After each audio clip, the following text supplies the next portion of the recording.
Momento é bom para o União Corinthians, depois do tempo técnico do Rodrigo. Johnny, bola para fora, Fabrício Russo! Ele tem. Quem é Fabrício Russo de Oliveira? Nossa, pergunta boa. Fabrício Russo de Oliveira é um apaixonado pelo basquete, pela vida, um apaixonado pela família. Eu sou um cara alegre, eu sou um cara divertido, eu sou um cara alto astral, eu sou um cara que gosta de ajudar. Claro, todos têm seus defeitos, tem os meus defeitos também, mas eu procuro viver a vida leve, assim, procuro viver a vida tranquila. Sempre por onde eu passo, eu gosto de fazer amizade, eu gosto de fazer.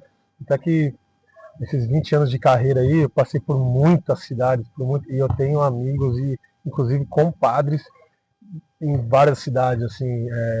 Então, os padrinhos das minhas filhas são basqueteiros, o Caio Torres e o Jimmy. Enfim, eu tenho compadres também de consagração que são de Mogi, a daqui de Santa Cruz, minha cunhada. Enfim, eu tenho amigos por muitos lugares, porque eu me considero um cara benquisto, porque eu sou isso, eu sou um cara de gente boa e sempre procuro ajudar, eu sempre estou disposto a ajudar todo mundo. Meio que começou com uma brincadeira, né? Como foi esse teu início? É engraçado essa parte, porque eu nunca tinha pego numa bola de basquete, eu nunca tinha visto um jogo de basquete na TV. Se tivesse passando um jogo de basquete na TV, eu tirava. Que idade isso? Isso com até meus 13 anos foi quando eu conheci o basquete pela primeira vez.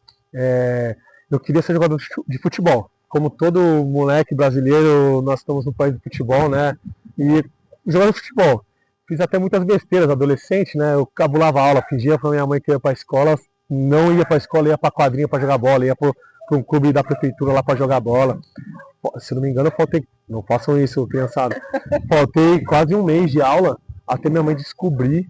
Eu fingia que ia pra escola e não ia porque eu queria jogar futebol. E ficava todos os dias.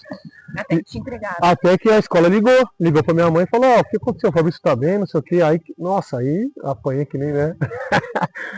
E aí, aquela fase, e aí, desse trabalho e tal. E aí minha tia, meu primo, o filho dela, jogava basquete. Ele fazia basquete na escolinha do Corinthians Paulista, lá na capital. E aí minha tia, vendo essa situação, minha mãe desesperada, porque minha mãe é solteira, era viúva, né?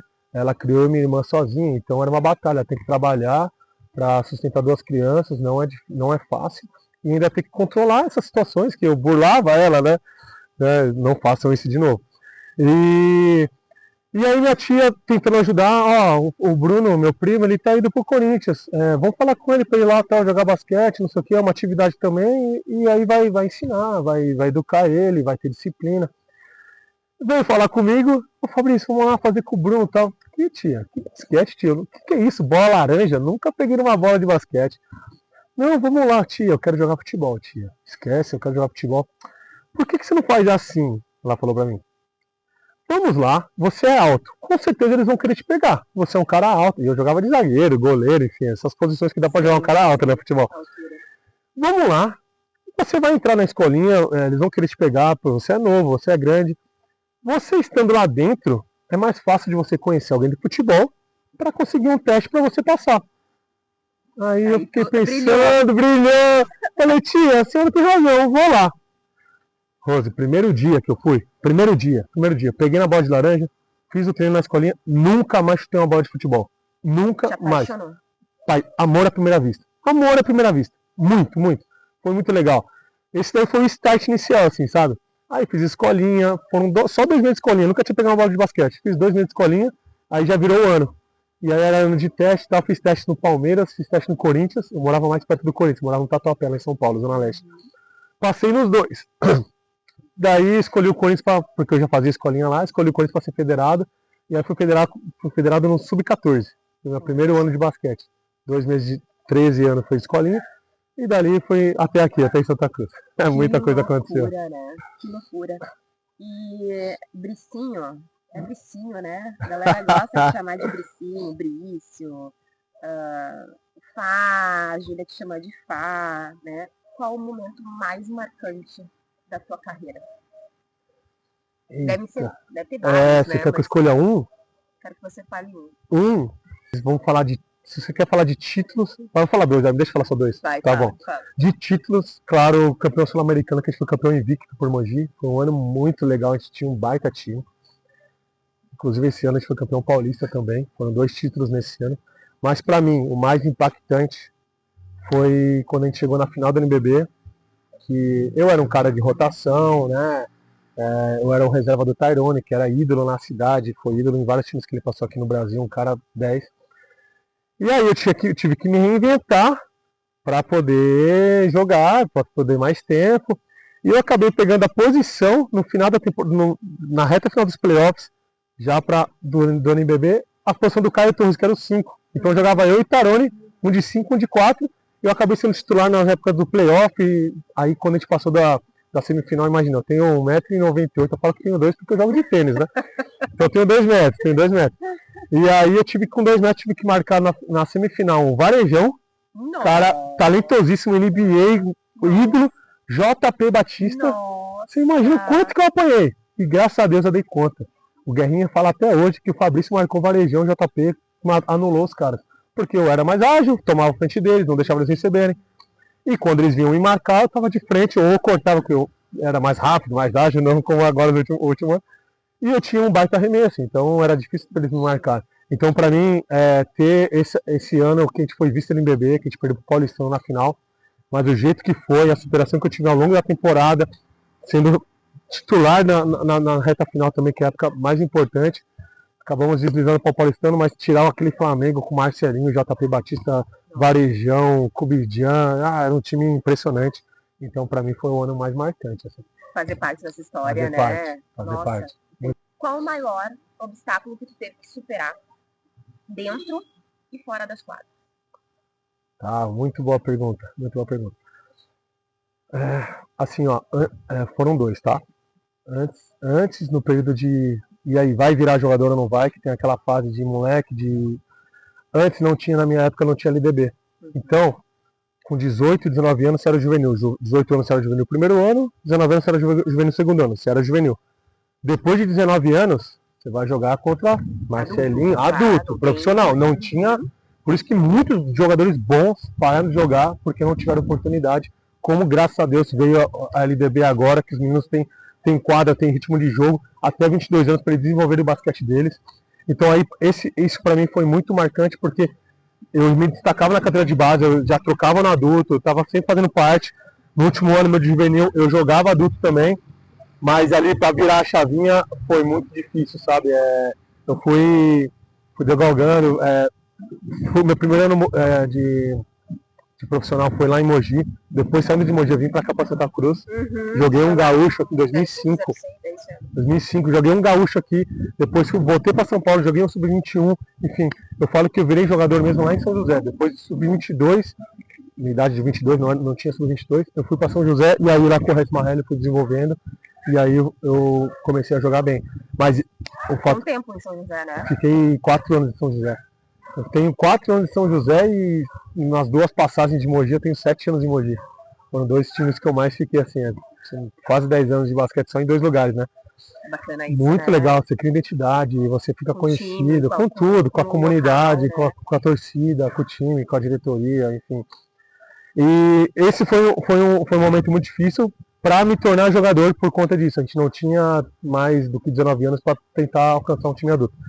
E o segundo obstáculo que eu tive que enfrentar foi um doping. Eu tenho asma, né? Tenho bronquite. E estava lá em Mogi. Inclusive foi depois do vice-campeonato do NBB. Foi no último dia do jogo da final, eu fui sorteado para fazer o doping. E eu tinha asma. O médico do time me autorizou a tomar Predicin. Predicin xarope. Você deve ter dado para sua filha. Predicin. Só que ele tem corticoide. E eu não sabia. Tomei o xarope, era frio, né? Era em junho, era essa época de frio. E lá em Mogi também faz frio, não é como aqui, mas faz frio. E me deu uma crise de asma, né? Eu usava bombinha liberado até uma quantidade, você não pode extrapolar, são 16 borrifadas por dia. E aí eu tomei esse xarope, fui jogar, fui sorteado. na minha inocência, pra mim tá tudo certo. Sim. Na súmula lá do DOP, coloquei o xarope que eu tomei. Tipo, eu entreguei a droga que eu usei. Então, renovei com o Mogi, um salário 3 vezes maior, porque foi esse ano de evolução minha, que eu saí de uma rotação, fui titular. Renovei um salário, tipo, dobrando meu salário, foi muito legal. 3 anos depois, joguei o Paulista, 3 meses depois, joguei o Paulista. Semanas antes de começar no BB, pum, e-mail. Não, nem tem julgamento. Fabrício tá fora das quadras, não pode jogar até o julgamento. Até o julgamento. Aí você imagina. Não podia nem continuar. Não podia nem treinar. Nem treinar com o time eu podia. Nada. Então, demorou um ano, Rose, pra eu ser julgado. Demorou um ano. Um ano. Sem saber se eu era condenado ou inocente. Um ano. Na verdade, já te condenaram antes, né? Já me condenaram antes. E assim, a diretoria sabia, o presidente sabia do time, quem me autorizou a tomar foi o médico virou pra mim e falou assim, Fabrício, eu sabia que era doping, mas ia deixar você morrer? Aí eu falei assim, por que você me avisou, cara? Cara, mas ali, enfim, foi aquele disco que disse, só que o médico não era, ele era terceirizado, ele era de uma clínica, não era contratado do time. Daqui a pouco não enfim, e tem uma regra no doping que assim, o atleta ele é responsável por tudo que entra no corpo dele. Suplemento alimentar, eles indicam que se compre 2, deixe um guardado. Não, agora tá liberado. Inclusive suplemento, eles indicam que compre 2. Vamos supor, vou comprar uma creatina, eles querem que compre 2 creatinas do mesmo lote. Você consome uma e a outra fica guardada. Porque se tiver alguma coisa, se tiver alguma coisa nessa creatina que tá doping, você tem como comprovar que você comprou desse lote. Ó, é creatina nela que tá dizendo que tem só isso, não tem nada de doping, pra você comprovar. Imagina, quem que vai ficar comprando proteína? Quem que vai comprar todos os suplementos alimentares? 2. Exatamente. Então você tem que estudar, tem que ver o laboratório que é. Enfim. E aí foi um ano muito difícil porque eu não podia treinar com o time, eu tinha que estar em forma, porque eu não sabia que ia demorar um ano. Falavam pra mim, mês que vem pode ser, daqui 2 semanas pode ser que saia o julgamento. E aí eu, sendo liberado, eu ia estar podendo jogar. Eu fiquei um ano, Rose, treinando sozinho, um menino do time lá que estava crescendo, eu chamava ele para vir treinar comigo, eu passava bater bola, um ano, eu chegava, o time treinava às 9 da manhã lá no ginásio, eu chegava às 8 da manhã, treinava individualmente, ia pra academia, treinava lá, à tarde quando eu tinha espaço na quadra, eu ia lá treinar à tarde também, chute. Eu fiquei um ano treinando sozinho. Você imagina você ter força e vontade de treinar um ano, sem saber se você vai jogar, sem saber quanto tempo você vai... Depois de um ano, me deram inocência. Inocência não. Olha como que eles são. Entenderam todo lado, entenderam toda a situação do... Que não fui eu, que eu realmente eu tive que comprovar com exames, que eu tenho asma, que não foi nada, que eu tomei um medicamento para ser melhor, porque o doping é isso, você coloca alguma coisa para ser superior ao outro. Foi tudo provado, só que como tem essa lei, esse artigo, que todo atleta é responsável, então eu fui responsável por ter colocado corticoide no meu corpo. Então eles deram um ano de pena, mas por eu já estar parado um ano, já pude jogar. Então, início do NBB, eu caí no doping, demorei um ano, uma semana antes de começar o NBB, eu fui autorizado a jogar e como eu estava preparado, estava me cuidando, já comecei a jogar com o time e foi uma baita temporada também. Foi uma baita temporada. Que loucura. Né? E já comecei a jogar na Champions League contra o São Lourenço. Olha. E no primeiro jogo, sem nada, tipo, fiz 10, 12 pontos. Foi um dos destaques do time, assim, ó. Foi animal. Não. Foi depois de um ano. Foi depois de um ano, não tinha nem um ano. Só que o foco, a determinação, por isso que eu falo para os jovens que eu dou treino hoje, o foco, a determinação, tipo, eu poderia estar em casa chorando, assistindo TV, ou jogo, só culpando o médico, porque eu também tive culpa, porque assim, quer queira ou quer não, se tem esse artigo, eu era leigo, eu não sabia, mas eu tinha que ir atrás. Hoje, depois disso, tem um aplicativo que chama No Doping. Esse aplicativo, você coloca lá qualquer substância, o esporte que você é, ele já fala se é autorizado ou não. Ótimo. Se eu soubesse disso, eu colocava no aplicativo, ô doutor, isso aqui não pode. Você tem outro para me ajudar? Mas enfim, aconteceu. Mas eu falo que Deus faz as coisas muito corretas, porque isso aí me fez criar muito essa força de vontade, essa determinação. Talvez eu não estaria jogando até hoje com 40 anos se eu não tivesse passado por isso. A gente estava falando aí da questão dos jovens, né? Essa seria, a gente falou LDB agora, LDB semana que vem aqui, né? A segunda fase. Que conselho que tu dá para um jovem? Tu tá treinando os meninos agora, a gente vai falar isso daqui a pouco, mas tá treinando, dando aula para os meninos mais jovens, assim. Que conselho que tu dá para um guri que tá começando, sabe? Como profissional. como Tá, profissional. um menino que ele tá buscando o basquete para ser profissional. Não tem segredo. Você não pode fazer o básico todo mundo faz, né? Você vai lá, seu treino começa das 2 às 4 da tarde, um exemplo. Você chega lá às 5 para as 2, faz seu treino, 4 horas, 3 e meia, quando o técnico acaba, você pega sua mochilinha e vai embora, isso aí é o básico. Isso aí todo mundo faz, você não está sendo melhor que ninguém. É você fazer seu treino extra, é você buscar melhorar. O que eu tenho dificuldade, o que eu não tenho. Isso é o primeiro ponto, é a determinação, é o foco. É você não estar satisfeito se você é o melhor do time, você não pode estar satisfeito. Você vai jogar contra alguém depois que é melhor que você. Você tem que você melhorar contra você mesmo. Você está sempre evoluindo. Isso é o fundamental. Acho que isso é em qualquer carreira, né? Não é uma novidade que eu estou falando, mas é para os jovens que realmente querem, né? É isso, é ter o foco, é ter disciplina. Eu atendo vários meninos, eu tiro o chapéu. Tem menino que sai de Lajeado, vem para cá para treinar comigo e ele treina lá na equipe. Ele treina 3 vezes por semana e vem 2 vezes por semana aqui para evoluir. Eu não digo que você precisa buscar um profissional, tem gente que não tem condição disso, de pagar uma aula. Mas tem quadras públicas espalhadas pela cidade. Vai lá, pega uma bola. Hoje a gente tem internet. Né? Hoje a gente tem internet. Tudo você aprende muito pela internet. Olha muito vídeo na internet, vem pra quadra e executa. Chega mais cedo no seu treino, sabe? O basquete tem disso, né, Rússia? Assim, a gente vê a questão do crescimento do esporte, né? Hoje é o esporte que mais cresce no Brasil, graças a Deus, em função desse extra quadra, né? Não somente da questão do profissional, de buscar um profissional, né? Mas poder ter a questão da quadra, de ter os caras que fazem os vídeos no YouTube, né? Os arremessos, tem várias técnicas ali, né? Então, existe muito isso, né? Como é que tu vê essa questão desse crescimento no esporte que tu te apaixonou, né? E como que tu vai levar isso pra tua vida daqui pra frente?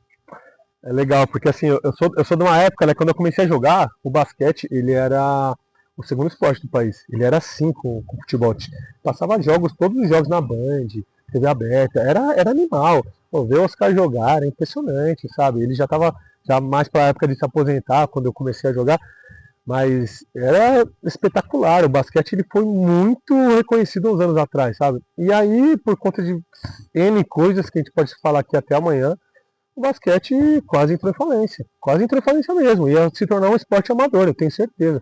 O NBB veio para salvar o basquete. O NBB veio, a junção das equipes, a junção dos clubes veio para salvar.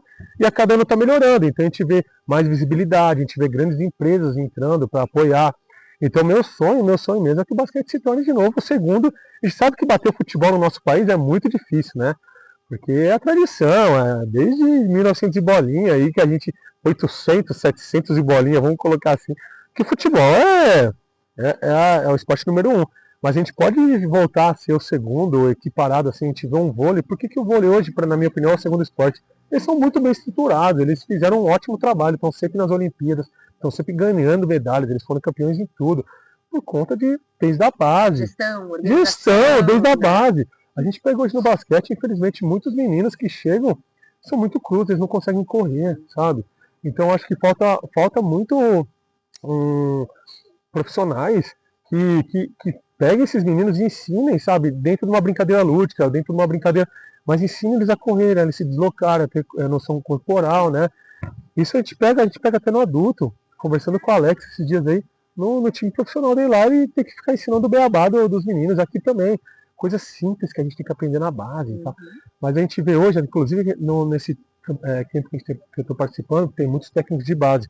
A discussão é a mesma, por etapas, assim, os técnicos eles querem ganhar títulos com 12, 13 anos, eles não querem formar um jogador, você nem sabe se esse garoto vai se tornar jogador. Você tem que ensinar ele a ser. Tá curtindo o momento. Exato!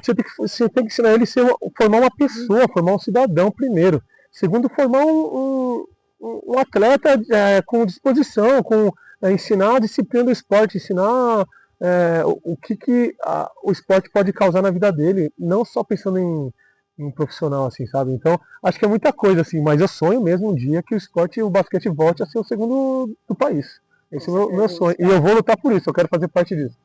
Os próximos passos, Fabrício? Eu, recentemente, né, parei de jogar, tem 1 semana e meia e tal. Eu tô vivendo a minha aposentadoria, tô buscando conhecimento, eu tenho feito alguns cursos também de capacitação para eu quero, meu desejo, tá? Minha vontade, eu vou lutar para isso. Eu quero passar por todos os processos. Eu quero ser um técnico de base, não sei que categoria, qualquer oportunidade que aparecer, eu vou agarrar. Quero ser um técnico de base. Quero depois ser um técnico sub-22, um NBB. Quero ser um assistente técnico. Quero trabalhar, viver o momento. Quero um dia me tornar um técnico profissional. Eu vou buscar isso. Eu sei que foco e determinação eu tenho. Não importa quando eu vou ter essa oportunidade, mas eu vou buscar isso. E a princípio agora eu tô curtindo muito. Eu sou formado na área, né, em bacharel, então eu quero fazer duas coisas atreladas, tanto o basquete, tanto o personal training e academia, buscando treino de alta performance para todos os esportes, não só para o basquete, para o vôlei, para o handball, para todos os esportes. Eu e meu amigo, eu tenho um sócio, né, a gente está criando uma empresa de personal training, uma coisa que aqui em Santa Cruz ainda não tem.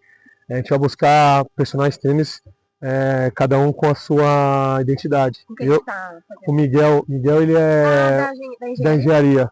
Ele conheci ele há um bom tempo, é um parceiraço meu. Ele é mais voltado para o futebol, eu sou mais voltado para o basquete. Nós vamos pegar gente mais voltada para o vôlei, nós vamos pegar gente mais voltado para lutas, porque, claro, a gente tem alta performance. A gente vai trabalhar com pessoas normais que querem só o bem-estar, querem se cuidar, vamos trabalhar também, mas a gente tem essa entrega também para alta performance. Assim. Eu acho muito legal porque os treinos individualizados que eu tenho dado para meus meninos, se eles não estiverem fortes para aguentar o tranco, para aguentar o jogo, eu acho que as duas coisas andam lado a lado, assim, a técnica, o fundamento e a força física, porque hoje todos os esportes evoluíram para a força física. Antigamente era muito mais técnica do que força física, hoje em dia é muito mais força física. Você vê vários jogadores que eles não são tão bem, não são talentosos, vamos colocar assim, mas eles ganham na vontade, na superação, na corrida, no físico, e estão jogando e estão destruindo.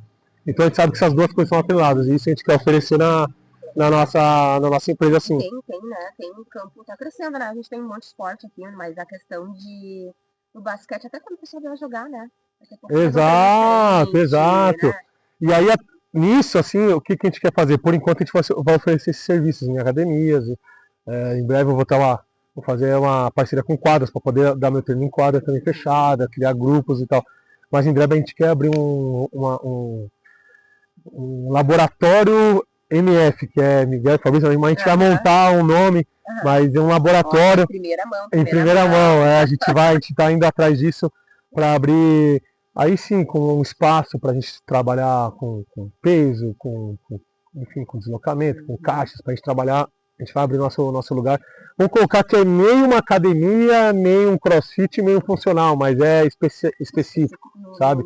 Então é um espaço, a gente já tem um modelo e tal, a gente está buscando investidores para isso também, porque a gente sabe que vai uma graninha legal para montar um espaço desse, para atender 3, 4 pessoas, 5 no máximo, por horário, para a gente estar em cima, para a gente estar corrigindo.